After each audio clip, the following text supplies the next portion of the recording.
رمضان المبارک کا آخری عشرہ داخل ہو چکا ہے، اور اس میں سعادت مند مسلمان نیکیاں سمیٹنے کے لیے اپنے آپ کو آگے بڑھا رہے ہیں۔ رسول پاک علیہ الصلوۃ والسلام نے ارشاد فرمایا، اولہ رحمہ و اوسطہ مغفرہ و آخرہ عتق من النار۔ رمضان کا پہلا عشرہ رحمت اور دوسرا مغفرت اور تیسرا جہنم سے آزادی کا عشرہ ہوتا ہے۔ رسول اکرم صلی اللہ علیہ وسلم نے اپنی امت کو اس عشرے کی اہمیت اور فضیلت بتائی، اور یہ وہ مبارک عشرہ ہے کہ جس میں اللہ تعالیٰ نے دو وہ سعادتیں رکھی ہیں جو پہلے دو عشروں میں نہیں، ایک اعتکاف کی فضیلت اور دوسرا شب قدر کی فضیلت، یہ اللہ تعالیٰ نے ان دونوں عشروں کے اندر رکھی ہیں۔ سعادت مند مسلمان اعتکاف بیٹھتے ہیں۔ حدیث میں آتا ہے کہ اعتکاف و عشر فی رمضان کا حجتین و عمرتین، رمضان المبارک کے 10 دنوں کا اعتکاف بیٹھنا 2 حج اور 2 عمروں کے برابر اجر و ثواب دلانے والا ہے۔ کتنا خرچہ ہے، کتنا ٹائم لگتا ہے، کتنا وقت خرچ ہوتا ہے آج حج اور عمرے کرنے کے لیے، لیکن ارشاد فرمایا کہ کوئی آدمی اگر آخری عشرے کا اعتکاف بیٹھ جاتا ہے تو اللہ تعالیٰ اس کو 2 حج اور 2 عمروں کا اجر و ثواب عطا فرماتے ہیں۔ ایک حدیث میں آپ نے ارشاد فرمایا، المعتکف یعتکف الذنوب، اعتکاف کرنے والا گناہوں سے محفوظ ہو جاتا ہے، بچ جاتا ہے۔ ایک حدیث میں آپ نے ارشاد فرمایا کہ من اعتکف یوما ابتغاء وجہ اللہ، جو آدمی اللہ کی رضا کے لیے ایک دن کا نفلی اعتکاف کرے تو اللہ تعالیٰ اس کے اور جہنم کے درمیان اتنی بڑی خندق حائل کر دیتا ہے جتنا آسمان اور زمین کا فاصلہ ہے، 3 خندقیں اللہ حائل کر دیتا ہے۔ تو کتنی بڑی سعادت ہے کہ اللہ تعالیٰ نے صرف ایک نفل اور ایک دن کے اعتکاف پر اتنا بڑا اجر و ثواب رکھا ہے، تو سنت اعتکاف اور 10 دن کے اعتکاف پر اللہ اپنے بندے کو کتنا نوازے گا، اس کا ہم صحیح اندازہ نہیں کر سکتے ہیں۔ تو وہ مسلمان جو کبھی نہیں بیٹھے یا پہلے بھی بیٹھتے رہے ہیں اور اب بھی بیٹھنا چاہتے ہیں تو نیت کریں کہ انشاءاللہ اللہ تعالیٰ ان کو یہ مقدر فرمائے اور وہ یہ سعادت حاصل کریں۔ نبی پاک صلی اللہ علیہ وسلم کی زندگی مبارک میں 9 رمضان آئے اور آپ صلی اللہ علیہ وسلم نے مسلسل 8 رمضان اعتکاف فرمایا۔ ایک رمضان میں آپ سفر میں ہونے کی وجہ سے اعتکاف نہیں فرما سکے، تو اگلے رمضان میں آپ نے 20 دنوں کا اعتکاف فرمایا۔ یوں آپ صلی اللہ علیہ وسلم کو اعتکاف کی سنت سے اس درجہ محبت تھی، اور شب قدر کی تلاش کے لیے آپ صلی اللہ علیہ وسلم نے فرمایا کہ پہلے 10 دنوں کا رمضان کا اعتکاف کیا،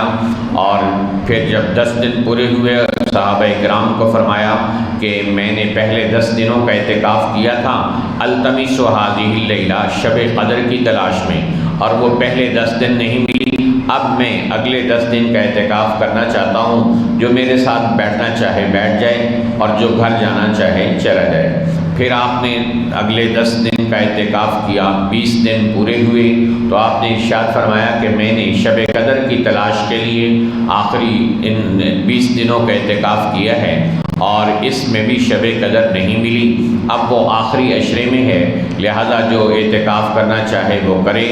اور جو گھر جانا چاہے وہ چلا جائے۔ تو کون تھا صحابہ میں سے جو نبی پاک صلی اللہ علیہ وسلم کا ساتھ چھوڑ کر گھروں کو چلا جاتا؟ تو سب صحابہ اعتکاف کے ساتھ میں نبی پاک صلی اللہ علیہ وسلم کے ساتھ بیٹھ گئے۔ تو یوں شب قدر گویا اتنی اہم چیز ہے کہ جس کی تلاش کے لیے رسول اللہ صلی اللہ علیہ وسلم نے پورے مہینے کا اعتکاف فرمایا کہ اللہ کرے یہ اعتکاف ہمیں شب قدر کی دولت نصیب ہو جائے۔ قرآن بھی کہتا ہے کہ خیر من الف شہر، یہ وہ رات ہے کہ جس ایک رات میں عبادت کرنا، یوں کہہ لیجیے کہ شب قدر میں اگر ایک بندہ صرف ایک مرتبہ سبحان اللہ کہہ لے تو اس کی ایک مرتبہ سبحان اللہ کہنے کا اجر و ثواب 1000 راتوں سے بھی زیادہ بہتر ہے۔ 1000 مہینے کی عبادت سے بھی اللہ کے نزدیک زیادہ بہتر ہے، اور جو اس رات کو عبادت میں، صلاۃ التسبیح میں، ذکر میں، درود شریف میں، تلاوت میں، صدقہ اور خیرات میں لگا دے، اس سے بڑا سعادت مند اور کوئی نہیں ہو سکتا۔ اس لیے اللہ تعالیٰ نے آسانی فرما دی کہ کم از کم آپ نے فرمایا کہ شب قدر کو رمضان کے آخری عشرے کی چاند رات تاک راتوں میں تلاش کرو۔ تو تاک راتوں میں تلاش کرنا اور آسان ہے، ایک دن بندہ آرام کر لے اور دوسرے دن شب قدر کی تلاش کے لیے انسان جاگتا رہے۔ کاروبار میں اور سیزن کے دنوں میں، رمضان کے آخری عشرے میں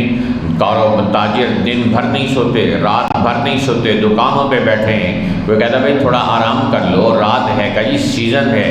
تو مسلمان کا بھی یہ آخری عشرہ سیزن ہے، اور اس کی تاک راتیں خصوصاً اللہ کی رحمتوں کے سیزن ہیں۔ اس لیے ابھی سے نیت کر لی جائے، اللہ سے مانگنے کا فیصلہ کیا جائے کہ اللہ اس دفعہ کی شب قدر مجھے نصیب فرما، اور میں انشاءاللہ تاک راتوں میں جاگوں گا اور اس میں اللہ کی عبادت کروں گا۔ کم از کم یہ ہے کہ جو روٹین کا سونا ہے اس سے تھوڑا گھنٹہ آدھا گھنٹہ لیٹ سوئیں، اور کچھ نہ کچھ سوتے وقت عبادت کر لیں، اور کچھ سحری کے وقت میں اٹھ کر عبادت کر لیں، تب بھی انشاءاللہ اللہ تعالیٰ شب قدر کا اجر و ثواب عطا فرمائے گا۔ آخری عشرے کا ایک اہم عمل وہ صدقہ فطر کی ادائیگی بھی ہے کہ فطرانہ مسلمان کے لیے نبی پاک علیہ السلام نے لازم قرار دیا ہے۔ آپ نے باقاعدہ ایک آدمی کو بھیج کر مدینے کی گلیوں میں اعلان کروایا کہ الا ان صدقۃ الفطر واجبۃ، کہ لوگوں صدقہ فطر تمام لوگوں پر واجب ہے، بالغ ہوں نابالغ ہوں، آزاد ہوں مسلمان ہوں، مرد ہو یا عورت ہوں، بچے ہوں یا بوڑھے ہوں یا جوان ہوں، ان سب پر فطرانہ واجب ہے۔ اور اس کا آپ نے باقاعدہ اعلان کروایا، اور اپنے عمل سے بھی آپ صلی اللہ علیہ وسلم نے اس کا اہتمام کیا، اور چار چیزوں کو آپ صلی اللہ علیہ وسلم نے متعین فرمایا: گندم اور کشمش، کھجور اور جو۔ گندم تو آپ صلی اللہ علیہ وسلم کے زمانے میں عرب میں نہیں پہنچی تھی، تو ان چیزوں کے ذریعے سے آپ صلی اللہ علیہ وسلم نے صدقہ فطر کی ادائیگی کا حکم دیا۔ خود آپ صلی اللہ علیہ وسلم کی سنت مبارک یہ تھی کہ آپ نے ہمیشہ پوری زندگی فطرانہ کشمش سے ادا فرمایا، اور باقی لوگ اپنے حسب استطاعت ادا کرتے رہے۔ تو حضرت امیر معاویہ رضی اللہ تعالیٰ عنہ کے زمانے میں عرب کے اندر گندم آئی، پھر اس سے بھی فطرانہ لوگ ادا کرنے لگے۔ تو یہ چار طرح کی کیٹاگرائز کرنے کا مطلب یہ تھا کہ ہر آدمی اپنی استطاعت کے مطابق فطرانہ ادا کرنے والا بنے۔ اور جب یہاں باری آتی ہے تو لوگ گندم والے فطرانے پہ امیر غریب سب اتر کے کھڑے ہوتے ہیں، اور جب شادی بیاہ کی اور برادری کے معاملات آتے ہیں تو لوگ لاکھوں روپیہ خرچ کر دیتے ہیں ایک رات کے لیے، ایک جوڑے کے دلہن کے ایک رات کے جوڑے کے لیے لاکھوں روپیہ خرچ، اور اسی طرح اسٹیج سجانے کے لیے شادی ہال کا لاکھوں روپیہ خرچ کر دیتے ہیں۔ اخبارات میں آیا ہوا تھا کہ ایک غریب آدمی جو ریڑھی بیچتا ہے، اس نے اپنی بیٹی کی شادی پر 35 لاکھ روپے خرچ کیے۔ اب 35 لاکھ روپے کہاں سے آئے ایک غریب بندے کے پاس؟ کہا جی اس نے قرض اٹھایا۔ ایک غریب آدمی کو بھی یہ ہے کہ میں اپنی بیٹی کی شادی کروں تو میری ناک اونچی ہونی چاہیے، اور اس میں میرا سٹیٹس نہیں ٹوٹنا چاہیے۔ ایک ریڑھی والی کا سٹیٹس ہے بھی کیا، لیکن پھر بھی اپنی ظاہری تمتراک اور ظاہری دکھاوے کے لیے وہ قرضہ پکڑ کر اپنی بیٹی کی شادی کرتا ہے، اور جن کو اللہ تعالیٰ نے کچھ مالی استعداد دی ہے ان کا سٹیٹس تو کہیں رکنے کا نام نہیں لیتا۔ لیکن جب اللہ کے راستے میں خرچ کرنے کی باری آتی ہے تو سب گندم کے اعتبار سے فطرانہ ادا کرنے والے بنتے ہیں۔ تو نیت کریں کہ جس طرح اللہ نے استعداد دی ہے کشمش، کھجور، جو اور گندم، اس کے مطابق ہم فطرانہ ادا کرنے والے بنیں گے۔ کہ نبی پاک صلی اللہ علیہ وسلم کا فرمان ہے کہ اللہ تعالیٰ نے فطرانہ اس لیے واجب کیا ہے طہرۃ للصیام من اللغو والرفث۔ ایک تو غریبوں کے تہمۃ للمساکین، غریبوں مسکینوں کے کھانے پینے کا سامان ہو جاتا ہے، اور دوسرے نمبر پر یہ ہے کہ اللہ تعالیٰ روزے کے اندر جو کمی بیشی رہ جاتی ہے اس کو فطرانے کی برکت سے دور کر دیتا ہے۔ ایک حدیث میں آتا ہے کہ روزے زمین اور آسمان کے درمیان لٹکے رہتے ہیں جب تک فطرانہ ادا نہیں ہوتا، اللہ تعالیٰ اس کو اپنی بارگاہ میں شرف قبولیت عطا نہیں فرماتے۔ اللہ تعالیٰ کی ذات سے دعا ہے کہ اللہ رب ذوالجلال ہمیں آخری عشرے کی ایک ایک گھڑی اپنی رضا میں لگانے کی توفیق عطا فرمائے، اور ہم سب کو آخری عشرے کے اندر عبادت، تلاوت، صحابت کے ذریعے سے اللہ کو راضی کرنے کی توفیق عطا فرمائے۔ اور جو احباب اعتکاف میں بیٹھ رہے ہیں، اللہ تعالیٰ ان کا اعتکاف بیٹھنا قبول فرمائے، اور ہم سب کو اس دفعہ اللہ تعالیٰ شب قدر کی دولت نصیب فرمائے۔ وآخر دعوانا ان الحمد للہ رب العالمین۔